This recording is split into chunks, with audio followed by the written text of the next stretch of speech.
જય અલગ ધણી. અલગ ધણીનો મતલબ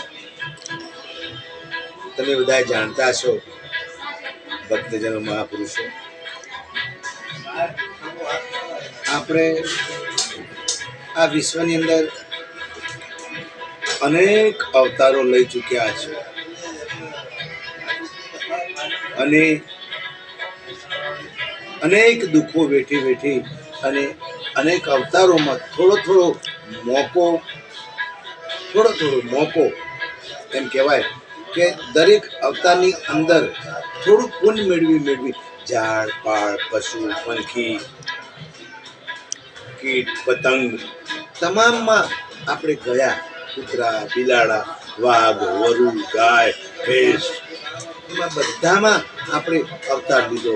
ઝાડનો અવતાર લીધો તો ઝાડમાં તમે શું પરોપકાર કર્યો ખબર છે?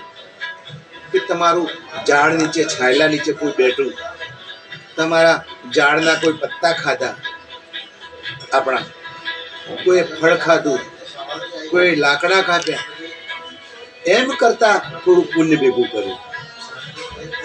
ગાય માતાના અવતારમાં પોતે ગાય દૂધ પી નથી શકતી, ઝાડવા પોતે પોતાના ફળ ખાતા નથી.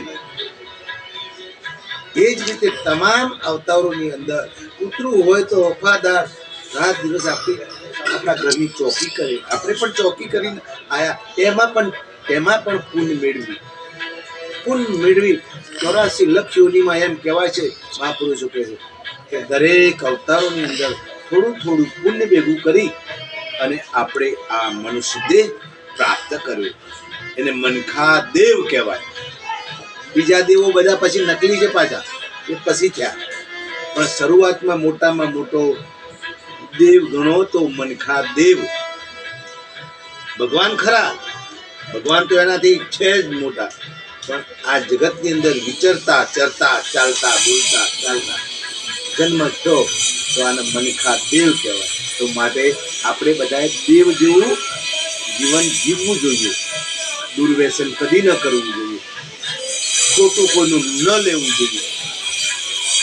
આપણા પરિવારને શિક્ષણ સારા સંસ્કારો આપવા જોઈએ અને સારી ગતિ પામવા માટે સદગુરુ જોડે જઈ અને આપણે ઉપદેશ લેવો જોઈએ. જય અલગ ધણી.